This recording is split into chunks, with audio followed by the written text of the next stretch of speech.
There's a quote that goes, "To forgive is to set a prisoner free and discover that the prisoner was you."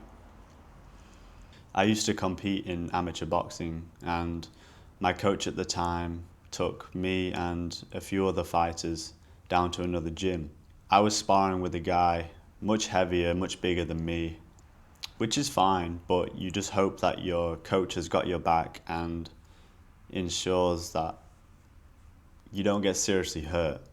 During our rounds, I got caught with a big straight right hand, straight down the middle, and it landed right in my left eye socket.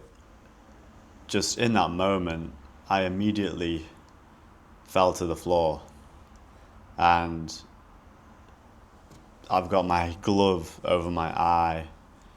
I'm in so much fear. I can't see. My vision was completely clouded. Like I couldn't see anything. And my vision went cross-eyed. In that moment, I'd never felt a fear like it. I never felt so scared. Now, boxing's boxing. Evidently, people are going to get hurt. You know, I broke my nose before.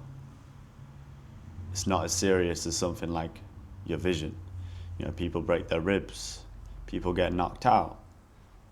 Injuries are going to happen in a high contact sport, but it wasn't about the injury. It was about how I was treated in that moment that I just couldn't seem to let go of. It was only until the next day when I really reflected on everything. In that moment, nobody cared. Nobody. My coach told me to get up and keep fighting. And I was almost screaming, I can't see, I can't see. And I was sat on the ringside. And it started kicking off between the two coaches, and they were squabbling whilst I was just sat on the ringside. Like, to lose something as precious as your eyesight, I can't explain how scared I was. And by the grace of God, I could see again after 2 or 3 hours. It cleared up when I was in hospital. But I'll just never forget the way I was treated during and after that. Now, forgiveness is often misunderstood. We tend to believe it's a weakness within ourselves, and we feel vulnerable about it. And we try and convince ourselves that what happened was okay.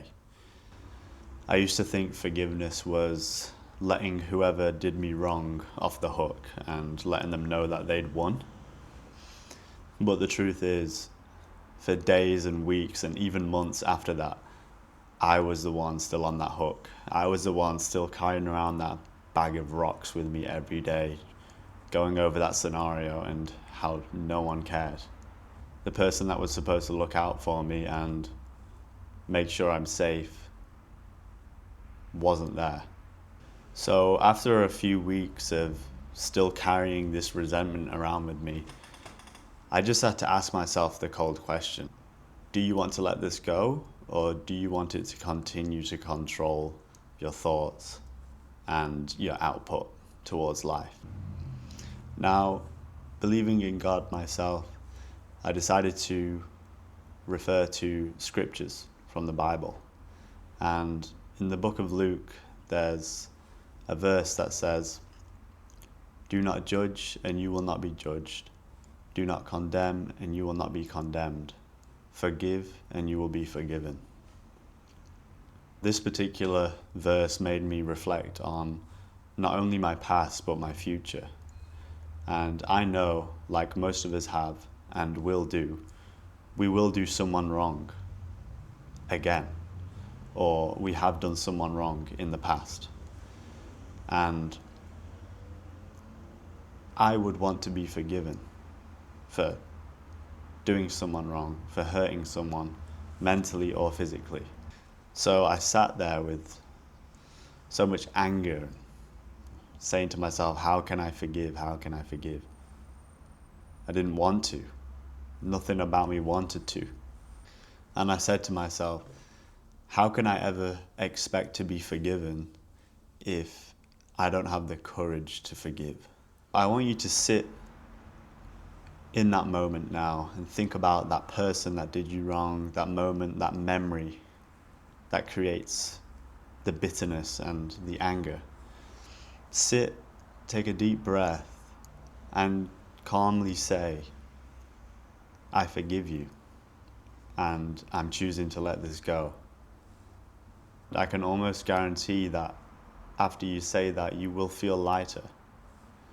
Now, I'm not going to say that bitterness and anger is going to go away just like that, because it's not. But each time you do feel that bitterness, say those words again, and the bag of rocks that you were carrying around with yourself will slowly start getting lighter and lighter each day.